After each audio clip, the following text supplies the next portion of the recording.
The council chamber was enormous. Captain Daniel Cooper had never seen a room so large in his life. The ceiling stretched up so high that clouds might have formed near the top.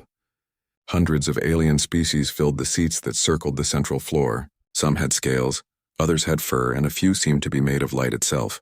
The noise of their different languages mixed together into a sound like rushing water. Daniel stood next to Ambassador Lisa Morgan on the speaking platform. Lisa wore her formal diplomatic uniform, dark blue with silver buttons.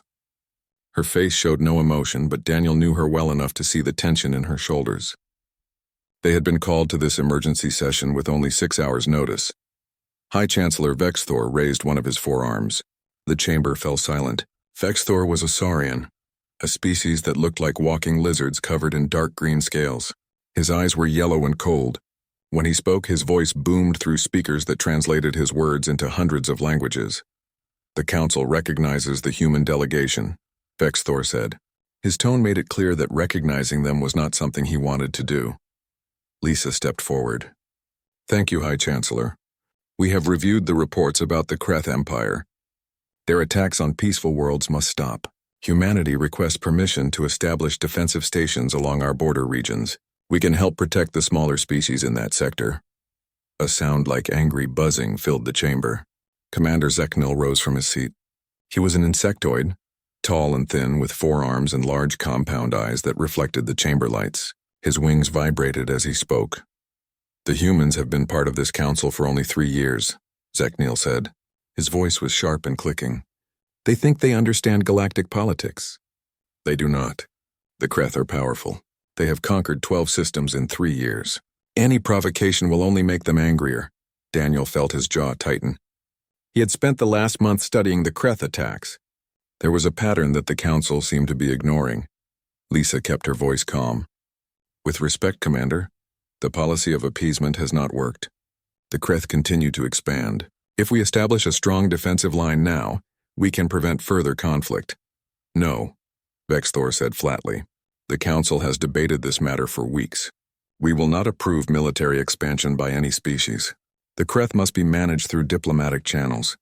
Any species that takes aggressive action will be expelled from this council. A new voice cut through the chamber. It was deep and rough like rocks grinding together. The humans speak of defense. How amusing. War Leader Drath stepped into the light. He was Kreth and he looked like violence given form. He stood nearly 8 feet tall, covered in thick armor-like skin the color of dried blood. His eyes were small and black. His mouth held rows of sharp teeth. 4 arms hung at his sides, each ending in clawed hands. I have studied the human military, Drath continued. His laugh was an ugly sound. They have 43 warships. We have over 2,000. They have fought no wars for generations. We are born in battle. If humanity wishes to test itself against the Kreth Empire, we welcome the opportunity to crush another weak species. Daniel opened his mouth to respond, but Lisa touched his arm gently. She was right. Showing anger here would accomplish nothing. The Kreth Empire's strength is noted, Lisa said carefully. Humanity seeks only to protect our own people and our neighbors. We have no desire for conflict. Then stay out of our way, Drath said. The systems we have claimed are now Kreth territory. Any species that enters those systems without permission will be considered an enemy. This includes humanity. Vexthor nodded slowly. The Council accepts these terms. All species are advised to avoid the contested regions. This session is concluded. The chamber erupted into dozens of conversations. Lisa and Daniel were escorted back to their ship by silent guards.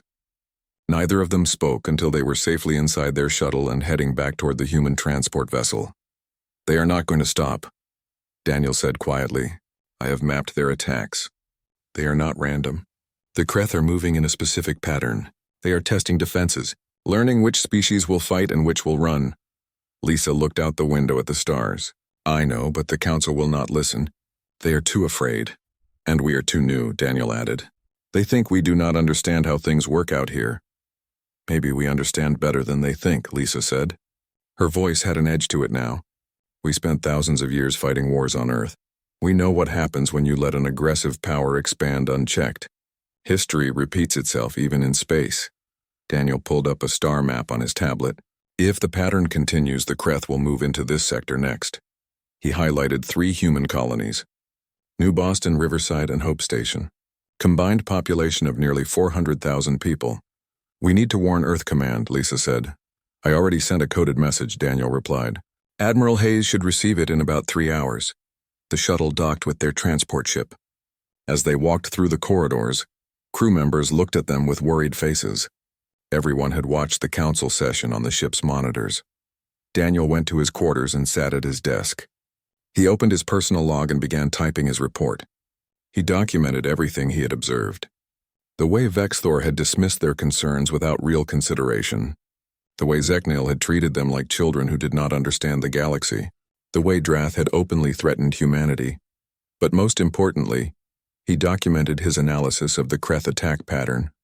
He included probability calculations showing that human space would be their next target. He added tactical assessments of Kreth military capabilities.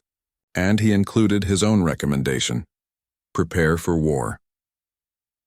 2 days later, as their ship approached Earth orbit, Daniel received a priority message. He opened it in the privacy of his quarters. His face went pale as he read the words on the screen. The research station Galileo had been attacked. 200 scientists were dead. The station had been located at the edge of human space, in an area the Kreth claimed was now their territory. There were no survivors. The Kreth had broadcast a message with the attack footage. It was meant as a warning to anyone who might challenge their expansion. Daniel ran to find Lisa. She was in the observation deck, staring at Earth below them. He handed her his tablet without saying a word. Lisa read the message. Her hands began to shake.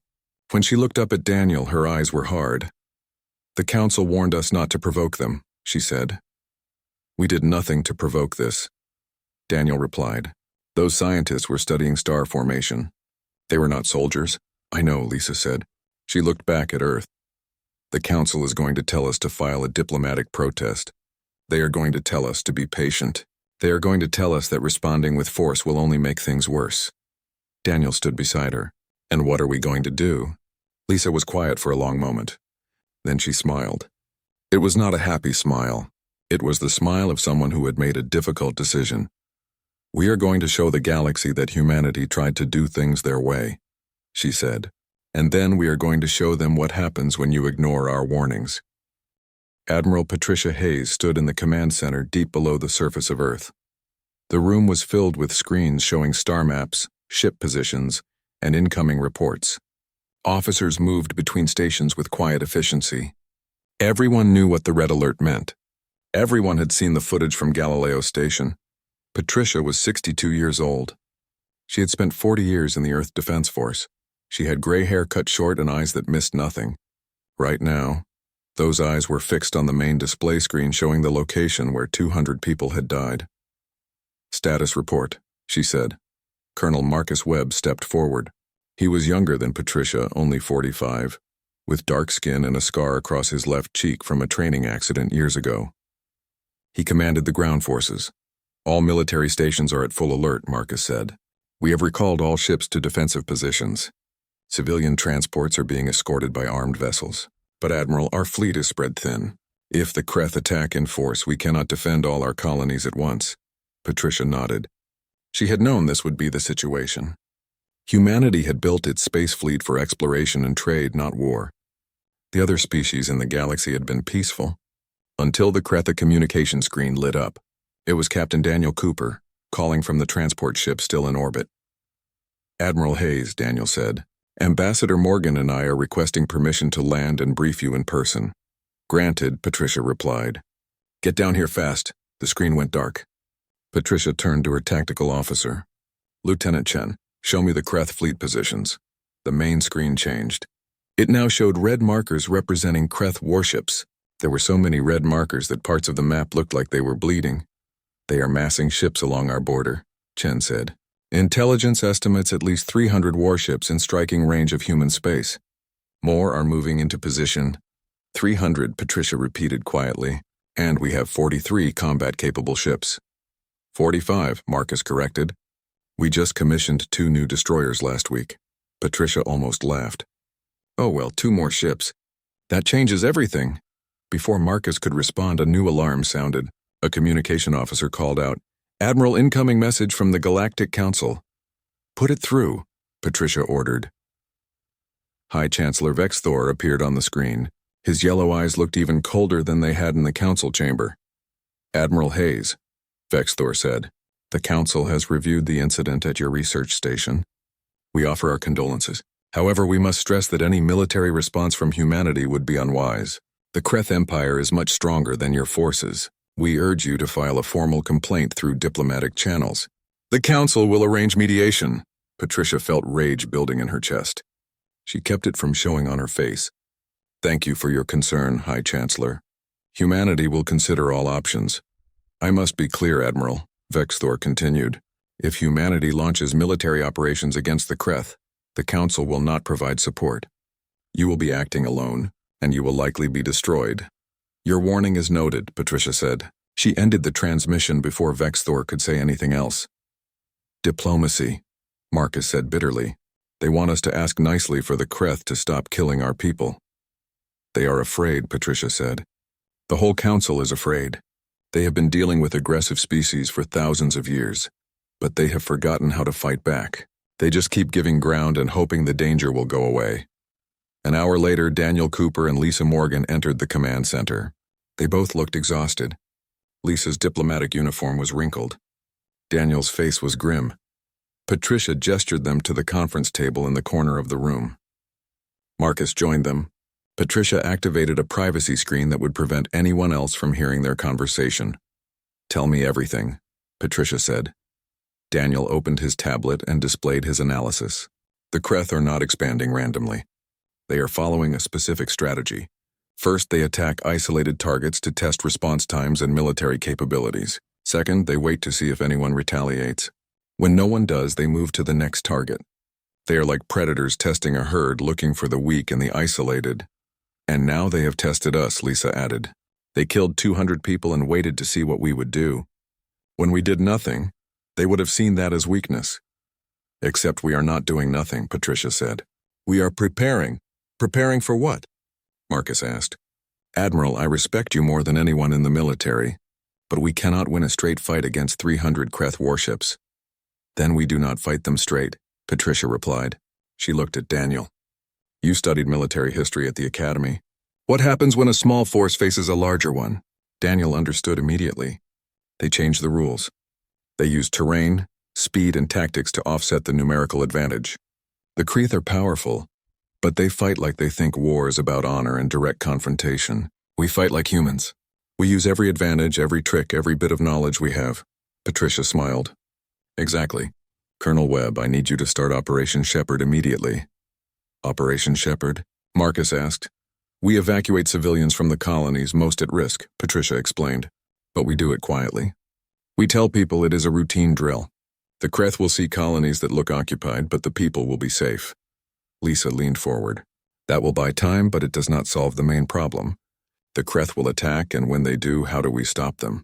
Patricia stood and walked to the main display. She pointed at the star system containing New Boston Colony. We stop them here. This is where they will strike next. The location fits the pattern. It has a good population, strategic resources, and it is far enough from Earth that they think we cannot defend it quickly. Can we? Marcus asked. We can, Patricia said, but not the way they expect. Daniel, you will take command of the HMS Defiance and 5 support ships. Your job is to make the Kreth think they are facing a desperate defense. And what will we actually be doing? Daniel asked. Patricia's smile was cold. Setting a trap. The Kreth think they know everything about human military capability. They think we are weak. They think we are afraid. We are going to teach them that underestimating humanity is a fatal mistake. 3 days later, Governor Stephen Clark of New Boston Colony received an encrypted message from Earth Command. He read it twice to make sure he understood. Then he began quietly organizing the evacuation. Families were told it was a safety drill. They were confused but cooperative. Within a week, 30,000 colonists had been moved to transport ships hidden behind the system's gas giant. The colony looked normal from space. Lights remained on. Automated systems kept working. But the people were gone. War Leader Drath reviewed the intelligence reports about New Boston. His officers assured him the colony was fully occupied. The humans had made no unusual military movements. They were acting exactly like a frightened species that hoped to be overlooked. "Prepare the fleet," Drath ordered. "We will strike New Boston in 3 days. Make an example of this world. Let the galaxy see what happens to those who build colonies in Kreth space." Back on Earth, Patricia Hayes received confirmation that the civilian evacuation was complete. She stood in the command center and watched the tactical display. Everything was in position. A communication officer approached. "Admiral, the Galactic Council is demanding to speak with you." "Tell them I'm busy," Patricia replied. "They are very insistent, Admiral. They say humanity must stand down immediately." Patricia turned to look at the officer. "Send them a message. Tell them humanity appreciates their concern, but we will handle this our way." The officer hesitated. "What if they threaten to expel us from the Council?" Patricia looked back at the display showing the approaching Kreth fleet. "Then they can expel us. Right now I do not care about Council politics. I care about making sure the Kreth understand one simple truth." "What truth is that, Admiral?" Marcus asked. "That you do not attack humanity and walk away," Patricia said quietly. "Not anymore." The Kreth fleet emerged from faster-than-light travel at the edge of the New Boston system. War Leader Drath stood on the bridge of his flagship, the Blood of Conquest. Around him, his crew worked at their stations with practiced efficiency. Through the massive view screen, he could see his fleet spreading out in attack formation, 47 warships, each one larger and more powerful than anything humanity possessed. "Report," Drath commanded. Sub-Commander Thek checked his instruments. Thek was younger than Drath, eager to prove himself in battle. His armor was polished to a dark shine. Sensors detect minimal activity in the system. "The colony is on the 3rd planet. We are detecting standard power signatures. No unusual military presence. What about human warships?" Drath asked. 6 vessels detected," Thek replied. "One appears to be a larger combat ship. The others are smaller escorts. They are in orbit around the colony planet." Drath laughed. His deep voice echoed through the bridge. 6 ships against 47. The humans are either brave or stupid. Probably stupid. Should we offer them a chance to surrender? Thek asked. "No," Drath said. "We made our intentions clear when we destroyed their research station. If they chose to stand and fight, that is their decision. We will honor it by crushing them completely." The Kreth fleet moved deeper into the system. On the bridge of the HMS Defiance, Captain Daniel Cooper watched the enemy approach. His tactical officer, Lieutenant Karen Price, was tracking every Kreth ship with careful attention. Karen was 29 years old, with red hair tied back in a tight braid. She had been top of her class in tactical warfare at the academy. Now she would get to test all that training against a real enemy. "They are maintaining a standard attack formation," Karen reported. "Flagship in the center, heavy cruisers on the flanks, lighter ships screening the perimeter." "Very conventional," Daniel nodded. "Good, conventional is what we want. Start the first phase. Make it look desperate." The human ships began moving away from the planet. To any observer, it would look like they were trying to retreat. The Kreth fleet increased speed, sensing weakness. "They are taking the bait," Karen said with satisfaction. Daniel opened a channel to the other 5 human ships. "All vessels, execute retreat pattern Delta. Make them work for it, but stay in the envelope." The human ships spread out, still moving away from the planet, but not so fast that the Kreth could not catch them. It was a delicate balance. Look too weak, and the Kreth might suspect a trap. Look too strong, and they might call for reinforcements. On the Blood of Conquest, Thek was excited. "War Leader, the human ships are fleeing. We can catch them before they reach the outer system." Drath watched the tactical display. Something felt wrong, but he could not identify what. The humans were running, which made sense. But why had they stayed in the first place if they planned to run? "Continue pursuit," Drath ordered. "But tell all ships to maintain formation. Do not spread out." The chase continued for 2 hours. The human ships stayed just ahead of the Kreth fleet, occasionally firing weapons but always missing. To Drath, it looked like panic fire, the desperate actions of crews who knew they were about to die. The human fleet approached the massive gas giant at the edge of the system. The planet was enormous, with rings of ice and rock circling it. Dozens of small moons orbited in complex patterns. "They are heading for the gas giant," Thek reported. "Perhaps they hope to hide in the rings." "Then we will dig them out," Drath said. "All ships prepare to enter the ring system." War Leader, one of the sensor operators, called out. I am detecting some unusual readings from the planet. What kind of readings? Drath demanded. I'm not sure. There is interference from the planet's magnetic field, but I think I detected energy signatures consistent with ship engines. Drath felt ice forming in his stomach. How many ships? The sensor operator worked frantically at his station. I cannot get a clear reading. The interference is too strong. It is a trap, Drath said suddenly. All ships, full stop. Do not enter the ring system. But it was too late. The Kreth fleet was already committed to the pursuit. As they crossed into the outer edge of the ring system, the trap was sprung. 20 human warships emerged from hiding positions throughout the rings. They had been there for days, powered down to minimal levels, waiting in the cold and dark. Now they activated their engines and weapons all at once. At the same moment, the 6 human ships that had been running suddenly turned and accelerated at maximum speed. Karen Price coordinated the attack with perfect timing. Fire everything, Daniel ordered. The Kreth fleet was caught in a crossfire. Weapons struck their ships from multiple directions. But the real damage came from something the Kreth had not expected. Human cyber warfare. Months ago, Earth's intelligence services had acquired samples of Kreth computer systems from salvaged debris. Human programmers had studied those systems and created specialized attack programs. Now those programs were transmitted directly into Kreth ship computers. On the blood of conquest, alarms began screaming. Thek stared at his instruments in horror. War leader, our systems are failing. Weapons offline. Shields fluctuating. Navigation systems are not responding. All around them, the same thing was happening to other Kreth ships. The cyber attack had infected their networks, causing cascading failures throughout the fleet. Ships drifted out of formation. Some collided with each other in the confusion. The human ships pressed their advantage. They used the gravitational field of the gas giant to slingshot around at incredible speeds, striking from unexpected angles. The Kreth, trained for honorable ship-to-ship combat, had no response for these tactics. Daniel watched the tactical display with grim satisfaction. Target their flagship. All ships concentrate fire. The HMS Defiance and 5 other human warships focused their weapons on the blood of conquest. The Kreth flagship tried to maneuver, but with its systems compromised, it moved like a wounded animal. Explosions blossomed along its hull. Armor plating shattered. One of its main engines exploded in a ball of blue fire. War leader, we must retreat, Thek said urgently. We have lost 18 ships. Many more are damaged. The humans are destroying us.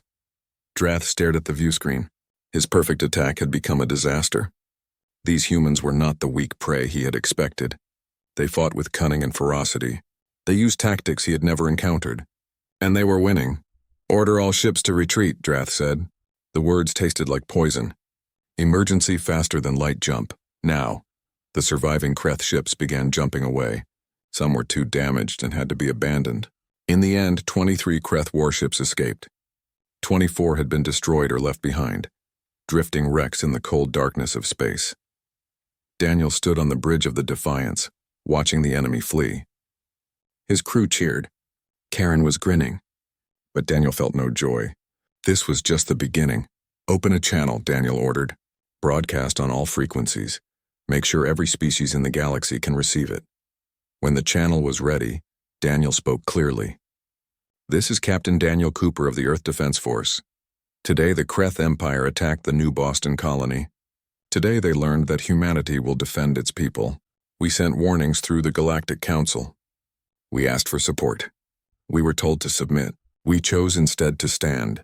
Let this battle serve as notice to all who would threaten humanity. We seek peace, but we will answer aggression with strength. The Kreth came to conquer. They left in defeat. Remember this moment. Karen began transmitting the battle footage to every corner of known space. Within hours, billions of beings across hundreds of worlds would watch humanity's first real military victory. On Earth, Admiral Patricia Hayes watched the same footage in the command center. Colonel Marcus Webb stood beside her. We won, Marcus said quietly. We won a battle, Patricia corrected. But war leader Drath is still alive. The Kreth Empire is still powerful. And now they will be angry. What do you think they will do? Marcus asked. Patricia looked at the tactical display showing the vast Kreth Empire. They will declare war on humanity, full war, and they will come at us with everything they have. Are we ready for that? Marcus asked. Patricia was quiet for a moment. Then she smiled. It was not a pleasant smile. The Kreth are about to learn something about humans. We have been fighting wars against ourselves for thousands of years. We know every trick, every tactic, every strategy. The Kreth think war is about honor and glory. We know war is about survival, and when it comes to survival, humanity does not lose. 3 weeks after the battle at New Boston, the Kreth Empire formally declared war on humanity. The declaration was broadcast across the entire galaxy. Regent Kresh, the new supreme leader of the Kreth, spoke with barely controlled rage. War leader Drath had been executed for his failure. The Kreth Empire had been humiliated and they demanded revenge. But when the Kreth fleet arrived to strike at human colonies, they found something unexpected. The colonies were defended, not just by warships, but by something more dangerous: human creativity.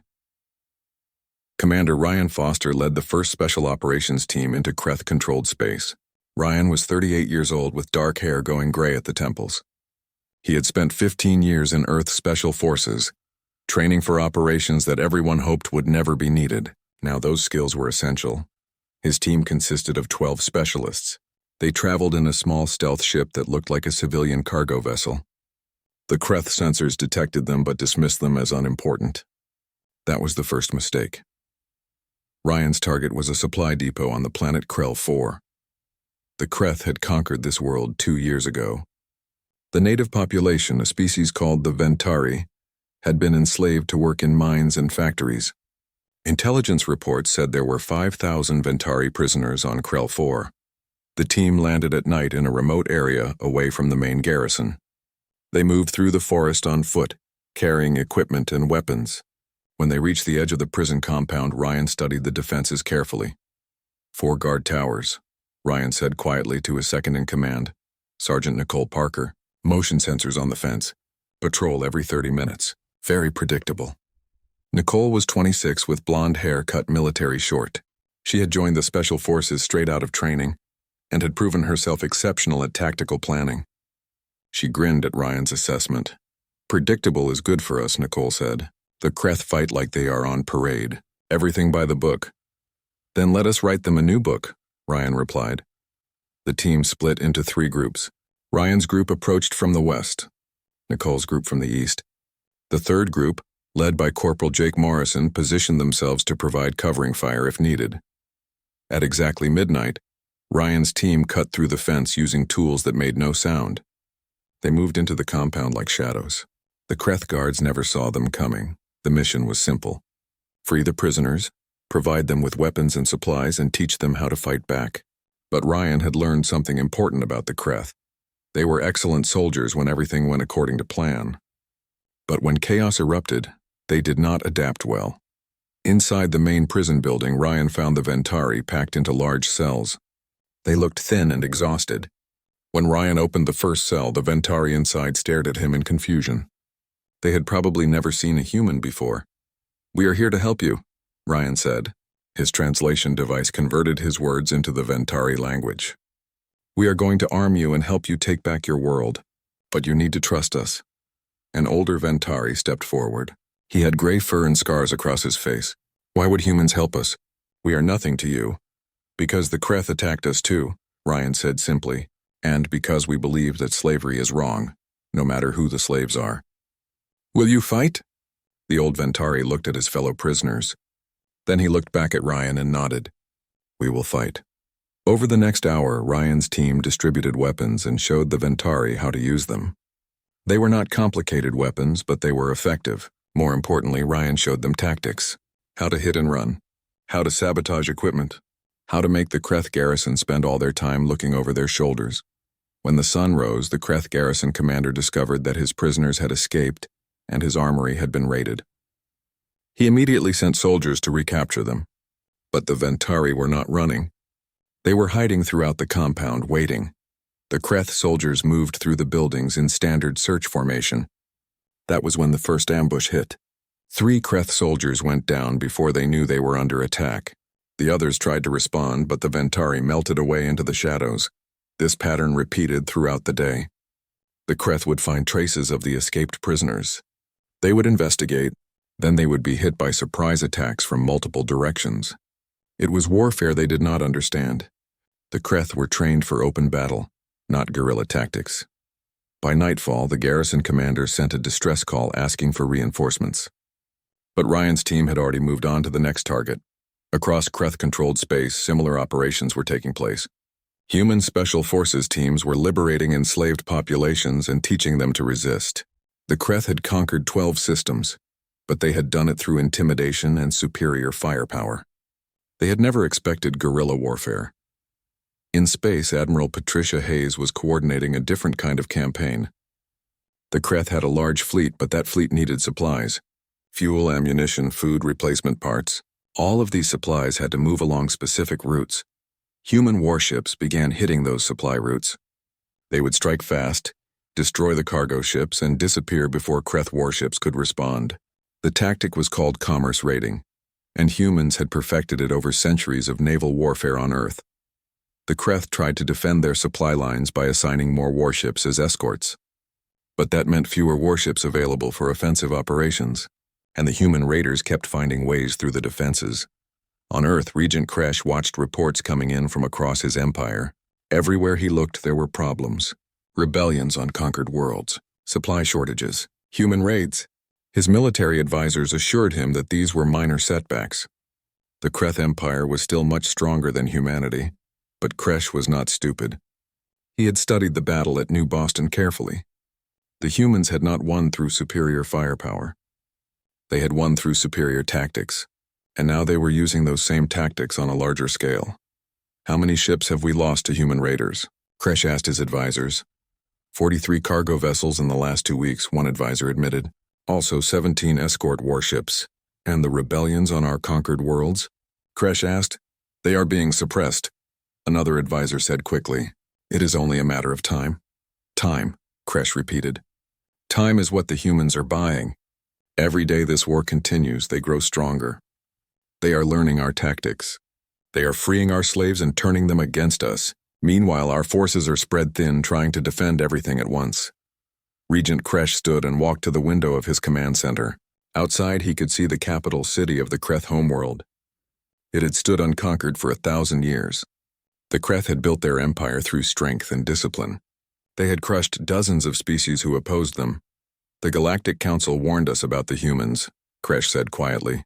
They said humans were new to space, inexperienced, weak. But I have been reading human history. Do you know what I learned? His advisors remained silent. Humans have been at war with themselves for their entire existence, Kresh continued. They have fought thousands of wars using every tactic imaginable.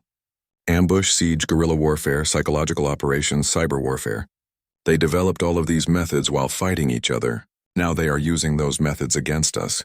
What are you saying, Regent? One advisor asked nervously. Kresh turned to face them. I am saying that we made a terrible mistake. We thought the humans would fight like we do. With honor. With direct confrontation. But they do not care about honor. They care about winning. And they will do whatever it takes to win. On a liberated world called Venturi Prime, Sergeant Nicole Parker sat with a group of freed slaves. They were eating around a fire, sharing stories. One of the Ventari asked her a question through the translation device. Why do humans fight so hard for others? We are not your people. This is not your war. Nicole thought about the question carefully. My grandmother told me something when I was young. She said that freedom is not something you can have alone. If any person anywhere is enslaved, then freedom itself is threatened. The Kreth attacked us, yes, but they also attacked you, and the species before you, and they would keep attacking until someone stopped them. We decided to be the ones who stopped them. The Ventari nodded slowly. Your grandmother was wise. She was, Nicole agreed. She also said that bullies only understand one language, strength. The Galactic Council tried talking to the Kreth. They tried diplomacy. They tried appeasement. None of it worked. Sometimes the only way to stop a bully is to punch them in the face hard enough that they think twice about bullying anyone again. The Ventari laughed at that. It was a good sound. The sound of people who had hope again. Back on Earth, Admiral Patricia Hayes received a report from Commander Ryan Foster. Another world had been liberated. Another group of slaves had been armed and trained. The Kreth Empire was beginning to crack under the pressure. Colonel Marcus Webb looked at the strategic map. At this rate, the Kreth will collapse within 6 months. Maybe, Patricia said. Or maybe they will do something desperate. Desperate enemies are dangerous. What do you think they will do? Marcus asked. Patricia looked at the map showing Earth's location. The Galactic Council chamber was silent. Every species representative sat in their seats watching the same display screen. It showed a fleet of over 800 Kreth warships moving through space toward one destination: Earth. High Chancellor Vexthor looked at the human delegation.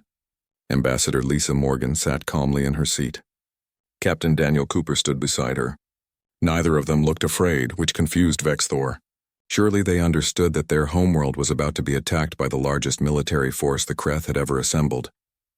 Ambassador Morgan, Vexthor said carefully, the Council is prepared to offer mediation. Perhaps we can negotiate a ceasefire before it is too late. Lisa stood slowly. She looked around at all the different species watching her. Too late, she repeated. High Chancellor, it was too late the moment the Kreth attacked Galileo Station. It was too late when this council told us to submit instead of defend ourselves. It was too late when you all decided that peace through appeasement was better than peace through strength. But your world, Commander Zekniel said urgently, the Kreth fleet will reach Earth in 3 days. You cannot stop them all, can we not? Lisa asked. She smiled, and it was not a pleasant expression. Perhaps you should watch what happens when you underestimate humanity one more time. 2 days later, Regent Kresh stood on the bridge of his new flagship, the Eternal Conquest. Around him in space floated the largest fleet the Kreth Empire had ever assembled. Every available warship had been recalled. This attack would break humanity once and for all. All ships report ready, Regent, his tactical officer said. Kresh nodded. Take us into the Earth system. Show these humans the price of defying the Kreth Empire. The fleet emerged from faster-than-light travel at the edge of Earth's solar system. Immediately, sensors began detecting human ships, but not the small defensive fleet they expected. There were hundreds of ships. Human warships, yes, but also ships from other species that the Kreth had conquered and enslaved. The Ventari were there, so were the Pelians, the Cortani, and others. All of them had been freed by human special forces. All of them had joined humanity's defense, but that was not the biggest surprise. Positioned throughout the system were massive weapons platforms, railguns that could fire projectiles at a fraction of light speed, missile batteries with enough firepower to crack a moon, defense grids that had been constructed in secret over the past months. What is this? Kresh demanded. Where did they get all these weapons? His sensor officer checked the readings. Regent, the weapons platforms are built from mining equipment and industrial tools. The humans converted their civilian infrastructure into military hardware. Kresh felt cold understanding wash over him. Of course they did. Humans did not play by anyone else's rules. They took what they had and made it into what they needed. All ships attack formation, Kresh ordered. We will break through their defenses and destroy their homeworld. The Kreth fleet advanced. The human defense fleet, bolstered by their alien allies, moved to intercept. Admiral Patricia Hayes commanded from the bridge of her flagship. She watched the tactical display with cold calculation. All platforms fire at will, Patricia ordered. All ships engage the enemy. Space erupted into violence. The weapons platforms opened fire, sending streams of projectiles and missiles into the Kreth fleet. Human warships attacked using the tactics they had perfected over months of combat. Hit and run. Ambush. Misdirection. The freed alien species fought with desperate courage, striking at the empire that had enslaved them. The Kreth fleet began taking losses immediately. Their formations broke apart under the coordinated assault. Kresh ordered his ships to push forward, to reach Earth at any cost. But the humans had prepared for this. Every approach to Earth was covered by overlapping fields of fire. Every attempt to break through was met with fierce resistance. Commander Ryan Foster led a boarding action against a Kreth battlecruiser. His Special Forces team used small stealth shuttles to reach the enemy ship undetected. They fought through the corridors not to destroy the ship but to capture it. Within an hour, Ryan's team had control of the bridge and was using the Kreth ship's weapons against other Kreth vessels. Sergeant Nicole Parker commanded a squadron of small attack craft. They were fast and maneuverable, darting through the battle like angry wasps. Her squadron targeted the Kreth supply ships, cutting off fuel and ammunition from the frontline warships. On Earth, billions of people watched the battle on screens in homes, offices, and public squares. They saw their defenders fighting with skill and courage. They saw alien species fighting alongside humanity. They saw the Kreth fleet so confident and powerful, being systematically dismantled. After 6 hours of battle, Regent Kresh knew he had lost. Half his fleet was destroyed or disabled. The other half was scattered and disorganized. Earth remained untouched. The human defenses were too strong, too well coordinated, too clever. "Order all ships to retreat," Kresh said quietly. His tactical officer stared at him. "Regent, if we retreat now, the Empire is finished." "The Empire is already finished," Kresh replied. "We just have not admitted it yet." The Kreth fleet withdrew from the solar system. Human forces did not pursue. They had defended their home. That was enough. 1 week later, the Galactic Council reconvened. This time, when the human delegation entered, every species representative stood in respect. High Chancellor Vexthor approached Ambassador Lisa Morgan personally. "On behalf of the Council, I apologize," Vexthor said. His voice was sincere. "We underestimated your species. We gave you poor counsel. We failed to support you when you needed us. For all of this, I am sorry." Lisa nodded. "Your apology is accepted, High Chancellor. But words are not enough." The Council's policy of appeasement enabled the Kreth to commit atrocities across 12 systems. "That policy must change." "What do you propose?" Vexthor asked. "A new security structure," Lisa said. "One based on mutual defense and collective strength. Species that are willing to defend themselves and others should lead. Those who prefer diplomacy can pursue it, but from a position of strength, not weakness." The Council debated for hours. In the end, they agreed. A new Galactic Security Council was formed. Humanity was given a permanent seat, so were the Ventari and other species that had proven their courage in battle. 2 weeks after that, Regent Kresh requested a meeting with human leadership. He came to Earth personally, something no Kreth leader had ever done. He met with Admiral Patricia Hayes, Ambassador Lisa Morgan, and Captain Daniel Cooper in a conference room overlooking the ocean. Kresh looked tired. The weight of his empire's defeat showed in his eyes. "I have come to offer unconditional surrender," he said. "The Kreth Empire is dissolved. Our conquered territories are released. We will submit to war crimes tribunals. We will pay reparations. All of this we will do." Patricia studied him carefully. "Why? You could retreat to your homeworld and prepare for another war." "Because we cannot win," Kresh said simply. "I have studied your species extensively these past months. Humans do not know when to quit. You fight when outnumbered. You adapt when tactics fail. You turn your tools into weapons and your enemies into allies. The more we fight you, the stronger you become. Continuing this war would only destroy the Kreth people completely." "And you care about your people," Lisa said. "It was not a question. I do," Kresh replied. "I was wrong about many things. But I'm not wrong about this. The Kreth need guidance to change. We need to learn a better way. I am asking humanity to help us find that way." Patricia exchanged looks with Lisa and Daniel. They had discussed this possibility.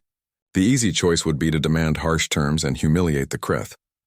But that would only create resentment and future conflict. "We will accept your surrender," Patricia said. "But the terms will be fair. Your war criminals will be tried, but they will receive justice, not revenge. Your people will pay reparations, but not so much that you cannot rebuild. Your military will be reduced, but you will be allowed to defend yourselves. And in time, if the Kreth prove they can live peacefully, you will be welcomed back into the galactic community." Kresh looked surprised. "You offer mercy? After everything we did?" "We offer justice," Daniel corrected. "There is a difference. Mercy would be forgetting what happened. Justice is making sure it never happens again, while still giving your people a chance to change." 3 months later, a memorial was dedicated on the site where Galileo Station once orbited. It was a simple structure of black stone with 200 names carved into it. Representatives from across the galaxy attended the ceremony. Humans and aliens stood together. Even Regent Kresh came, no longer a war leader but a man seeking redemption. Ambassador Lisa Morgan spoke at the ceremony. "These people died because someone chose violence over peace.